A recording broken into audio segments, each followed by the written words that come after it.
Hello everyone, welcome back to my channel. আশা করি সবাই ভালো আছো, সুস্থ আছো, জাস্ট ফাটাফাটি আছো। তো আজকে আমি ক্লাস 10-এর অভিষেক যে কবিতাটা পড়িয়েছিলাম সেটার কোয়েশ্চেন আনসার শুরু করছি, ঠিক আছে? তো আজকে প্রথম শুরু করব যেগুলো ছোট ছোট ওয়ার্ড মিনিং দিয়ে, যেগুলো এই কবিতার ক্ষেত্রে, বিশেষ করে এই কবিতার ক্ষেত্রে খুব ইম্পর্টেন্ট, কারণ তোমরা দেখেছো এটা মেঘনাদ বধ কাব্যের একটা অংশ এবং অনেক শব্দই এমন আছে যেগুলোর মানে তোমরা জানো না বা প্রথম শুনছো। তো word meaning is very important. চলো শুরু করো।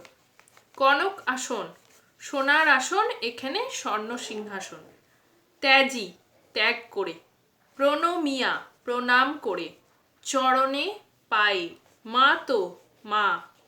কি হেতু মা তো গতি তব আজি এ ভবনে, কি কারণে মা এ গৃহে তোমার আগমন। কুশল, মঙ্গল। শির, মাথা। চুম্বি, চুম্বন করে। বীরেন্দ্র কিশোরী, বীর শ্রেষ্ঠ। ধাত্রী, পালনকারিণী। হেতু, কারণ। ভবন, বাড়ি। ছদ্মবেশী, ছদ্মবেশ ধারণ করেছেন যিনি। অম্বুরাশি সুতা, সমুদ্রের কন্যা, এখানে লক্ষ্মী দেবীকে বলা হয়েছে। উত্তরিলা, উত্তর দিলেন। ঘোরতর, খুব ভয়ঙ্কর। হত, নিহত বা মৃত। কহিব, বলবো। রণে, যুদ্ধে। তব, তোমার। বলি, বীর। সসৈন্য, সৈন্যদল সহ। যুঝিতে, যুদ্ধ করতে। জিজ্ঞাসিল, জিজ্ঞাসা করল। মহাবাউ, মহাশক্তিশালী। ভগবতী, দেবী ঈশ্বরী। বধিল, হত্যা করল। প্রিয়ানুজে, প্রিয় অনুজকে অর্থাৎ ছোট ভাইকে। নিসারণে, রাতের যুদ্ধে। সংহারিনু, সংহার অর্থাৎ বিনাশ করলাম। রঘুবর, রঘুবংশের শ্রেষ্ঠ ব্যক্তি অর্থাৎ রামচন্দ্র। খণ্ড খণ্ড, টুকরো টুকরো। বর্ষী, বর্ষণ বা নিক্ষেপ করে। বৈরী দল, শত্রুদল। রত্নোত্তমা, শ্রেষ্ঠ রত্নরূপ যে নারী। কাটিনু, কাটলাম। স্বর, তীর। বার্তা, সংবাদ। রত্নাকর, সমুদ্র। ইন্দিরা সুন্দরী, লক্ষ্মী। মায়াবী মানব সীতাপতি, মায়াদেবীর আশীর্বাদ ধন্য রামচন্দ্র, সীতার পতি। তরা, শীঘ্র। রক্ষকুলমান, রাক্ষস বংশের মর্যাদা। কাল, সর্বনাশ। কাল সমরে, ভয়ঙ্কর যুদ্ধে। রক্ষচূড়ামণি, রাক্ষস বংশের শ্রেষ্ঠ পুরুষ। কুসুম দাম, ফুলের মালা। রোষে, ক্রোধে বা রাগে। মহাবলী, অতি শক্তিশালী ব্যক্তি। মেঘনাদ, ইন্দ্রজিৎ, জন্মের সময় মেঘ গর্জনের মতো শব্দ করেছিলেন বলে তার এরকম নামকরণ হয়েছিল। কনক বলয়, সোনার বালা। শোভিল, শোভা পেল। আভাময়, দীপ্তিময়। হেতা, এখানে। কুণ্ডল, কানের অলঙ্কার। বেড়ে, বেষ্টন করে বা ঘিরে। বামাদল, নারী বৃন্দ। দশাননাত্মজ, দশানন রাবণের আত্মজ বা পুত্র। অপবাদ, বদনাম। বধি, বধ করে। রিপুকুল, শত্রুদল। সাজিলা, সাজলেন বা সজ্জিত হলেন। রথীন্দ্রসব, এটা একটা সন্ধি যুক্ত বাক্য। রথী যুক্ত ইন্দ্র যুক্ত ঋষভ, শ্রেষ্ঠ রথী বা যোদ্ধাদের মধ্যে ষাঁড়ের মতো শক্তিশালী। আভরণ, অলঙ্কার।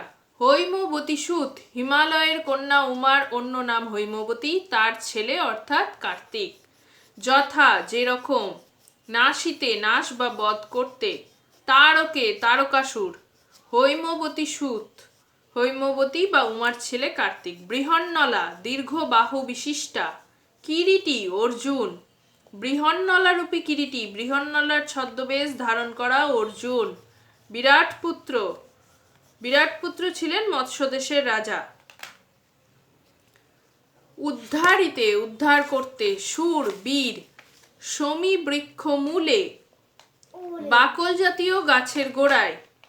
বিজলি, বিদ্যুৎ। ছটা, দীপ্তি। ধ্বজ, পতাকা। তুরঙ্গম, ঘোড়া। বীরদর্পে, বীরের অহংকারে। পতি করযুগ, স্বামীর দুই হাত। হেমলতা, স্বর্ণলতা। ইন্দ্রচাপ, ইন্দ্রের ধনুক। আশুগতি, অত্যন্ত দ্রুত গতি। প্রমীলা, ইন্দ্রজিতের স্ত্রী। যে মতি, যেরকম। আলিঙ্গয়ে, আলিঙ্গন করে বা জড়িয়ে। তরুকুলেশ্বর গাছের মধ্যে বড় বা বনস্পতি। ধনী রমণী বা মেয়ে। বিরহে বিচ্ছেদে বা অভাবে। গহন গভীর। ব্রততী লতা। মাতঙ্গ হাতি। যূথনাথ শ্রেষ্ঠ বা হাতি বা হাতিদের দলপতি।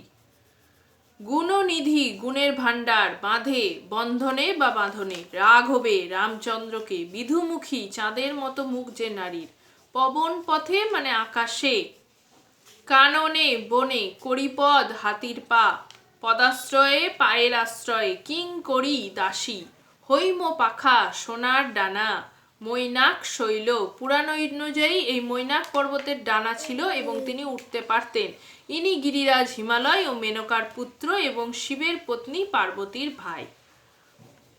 উজ্জ্বলী উজ্জ্বল করে। অম্বর আকাশ। সিঞ্জিনী দনুকের ছিলা। আকর্ষী আকর্ষণ করে বা টান দিয়ে। বীরেন্দ্র বীর শ্রেষ্ঠ। পক্ষীন্দ্র গরুড়। ভৈরবে ভয়ঙ্কর ভাবে। নাদে চিৎকার করে। জলধি সমুদ্র। বীর মদে বীরত্বের গর্বে। রেশে অশ্ব ঘোড়া চিৎকার করে। পদাতিক পায়ে চলা সেনাবাহিনী। কৌশিক ধ্বজ রেশমের পতাকা। কাঞ্চন কঞ্চুক বিভা। স্বর্ণ বর্মের দীপ্তি। হেন এরকম। নাদিলা গর্জন করে উঠল। বীর বর শ্রেষ্ঠ বীর। সমূলে নির্মূল সম্পূর্ণভাবে ধ্বংস। আলিঙ্গি আলিঙ্গন করে। রথি বীর। কর্বুর দল সেনাবাহিনী। নমি নমস্কার করে। পামর পাপিষ্ঠ বা নীচ। বাম বিরূপ। শিলা পাথর। অসুরারি রিপু অসুরদের যে শত্রু সে শত্রু অর্থাৎ ইন্দ্রজিৎ। ডরাও ভয় পাও। রাজেন্দ্র শ্রেষ্ঠ রাজা এখানে রাবণ। ঘুষিবে ছড়াবে। রুষিবেন রুষ্ট হবেন বা রেগে যাবেন। বিধি নিয়তি বা ভাগ্য। মম আমার। বীর দর্পে বীরের অহংকারে। মেঘবাহন মেঘযার বাহন অর্থাৎ ইন্দ্র। হারানু হারিয়েছি। কুম্ভকর্ণ রাবণের মধ্যম ভ্রাতা মেজ ভাই আর কি। ভূপতিত মাটিতে পড়া। নিকুম্ভিলা ইন্দ্রজিতের যজ্ঞাগার। বরিণু বরণ করলাম। দীননাথ সূর্য। যথাবিধি নির্দিষ্ট বিধান বা নিয়ম অনুযায়ী। গঙ্গোদক গঙ্গাজল। অভিষেক কাউকে কোনো গুরুত্বপূর্ণ পদে নিয়োগ করার পদ্ধতি। বৎস পুত্র। আজ্ঞা অনুমতি। সিন্ধু তীরে সমুদ্র তীরে। ইষ্টদেব উপাস্য দেবতা। সাঙ্গ শেষ বা সম্পূর্ণ। ওকে ওয়ার্ড মিনিং শেষ। এবার এক কথায় কয়েকটা প্রশ্ন উত্তর লেখাবো। স্টার্ট করো। মেঘনাদ বধ কাব্যর প্রথম স্বর্গের নাম কি? মেঘনাদ বধ কাব্যের প্রথম স্বর্গের নাম অভিষেক। আচ্ছা এখানে আমি কার লেখা কার রচনা মধুসূদন দত্তের লেখা অভিষেক কবিতা বারবার বলছি না, কিন্তু তোমরা যখন পরীক্ষার আনসার লিখবে 1 নম্বরে কোয়েশ্চেনের আনসারের ক্ষেত্রেও এটা অবশ্যই মেনশন করবে, বলা থাকলো, ঠিক আছে? প্রণমিয়া ধাত্রীর চরণে কহিলা। ইন্দ্রজিৎ কি বলেছিলেন? মাইকেল মধুসূদন দত্ত রচিত অভিষেক পদ্যাংশ থেকে নেওয়া আলোচ্য উদ্ধৃতাংশে ইন্দ্রজিৎ লঙ্কার সুসংবাদ জিজ্ঞাসা করেছিলেন এবং ধাত্রীমাতার প্রভাষার প্রমোদ কাননে আসার কারণ জিজ্ঞাসা করেছিলেন। ছদ্মবেশী অম্বুরাশি সুতা উত্তরিলা। অম্বুরাশি সুতা কে এবং কেন তার এমন নাম? অম্বুরাশি শব্দের অর্থ জলরাশি, সুতা শব্দের অর্থ কন্যা। সমুদ্র মন্থনের সময় জল থেকে লক্ষ্মীর উত্থান হয়েছিল বলে তাকে অম্বুরাশি সুতা বা সমুদ্রের কন্যা বলা হয়।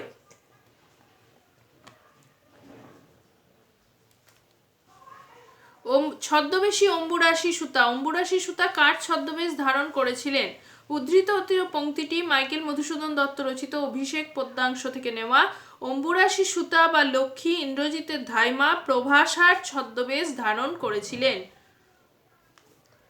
ছদ্মবেশী অম্বুরাশি সুতা কেন ইন্দ্রজিতের কাছে এসেছিলেন? অম্বুরাশি সুতা অর্থাৎ লক্ষ্মী ইন্দ্রজিতের কাছে এসেছিলেন তাকে বীরবাহুর মৃত্যু সংবাদ দিয়ে যুদ্ধযাত্রায় উৎসাহ দিতে। সসৈন্য সাজেন আজি যুঝিতে আপনি। কে সসৈন্য সাজেন? উদ্ধৃত পংক্তিটি মাইকেল মধুসূদন দত্ত রচিত অভিষেক পদ্যাংশ থেকে গৃহীত। প্রিয় পুত্র বীরবাহুর মৃত্যুতে শোকার্ত রাবণ সৈন্যদল সহ যুদ্ধ সাজে সেজে উঠেছেন। জিজ্ঞাসিলা মহাবাহু বিস্ময় মানিয়া। এ বিস্ময়ের কারণ কি ছিল? রামচন্দ্রকে বধ করে ও খণ্ড খণ্ড করে কেটে ফেলার পরেও কে বীরবাহুকে হত্যা করলো তা ভেবেই ইন্দ্রজিৎ অবাক হয়েছেন। নেক্সট, কি কহিলা ভগবতী? ভগবতী কে? আলোচ্য অংশে ভগবতী হলেন ইন্দ্রজিতের ধাইমা, প্রভাষার ছদ্মবেশে আসা দেবী লক্ষ্মী। নেক্সট, কে বধিল কবে প্রিয়ানুজে? প্রিয়ানুজ কাকে বলা হয়েছে? প্রিয়ানুজ বলতে এখানে ইন্দ্রজিতের ছোট ভাই অর্থাৎ বীরবাহুকে বোঝানো হয়েছে। ছদ্মবেশী দেবী লক্ষ্মী কোন সংবাদ নিয়ে এসেছিলেন? ছদ্মবেশী লক্ষ্মী রাবণপুত্র বীরবাহুর মৃত্যু সংবাদ এবং তাতে রাবণের শোকগ্রস্ত হওয়ার খবর নিয়ে এসেছিলেন।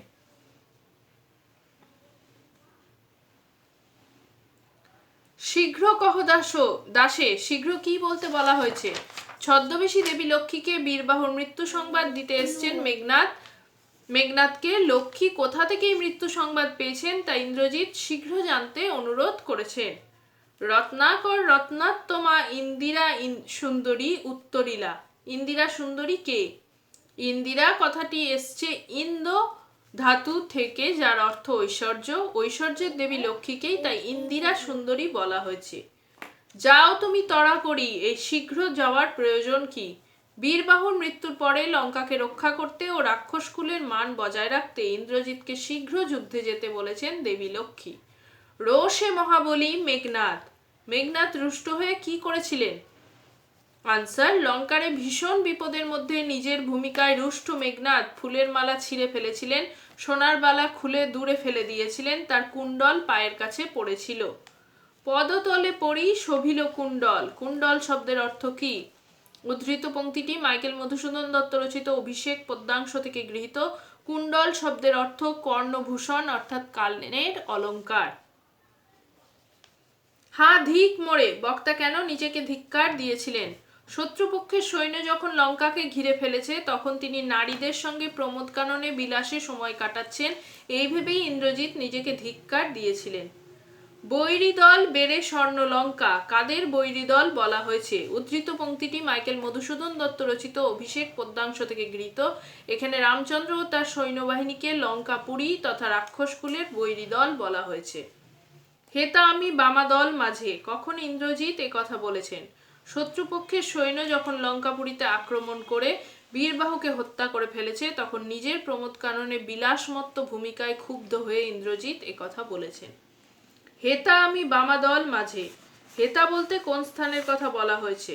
মাইকেল মধুসূদন দত্ত রচিত অভিষেক পদ্যাংশের উদ্ধৃত অংশে হেতা বলতে স্বর্ণলঙ্কার প্রমোদ উদ্যানকেই বলা হয়েছে। এই কি সাজে আমারে? কি সাজে না বলে বক্তার মনে হয়েছে?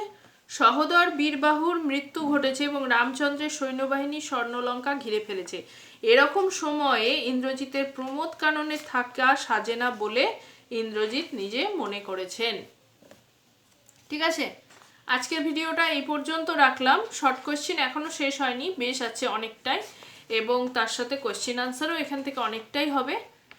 যেহেতু একটা মূল বড় কাব্যের এটা অংশ এবং কবিতাটা যেটা প্রথম স্বর্গ তোমাদের দেওয়া হয়েছে সেটাও বেশ বড়, তো সেই হিসাবে কোয়েশ্চেন আনসার হবে। আজকে এতটাই রাখলাম। নেক্সট দিন কবিতাটা আমার একটু বোঝানোরও আছে।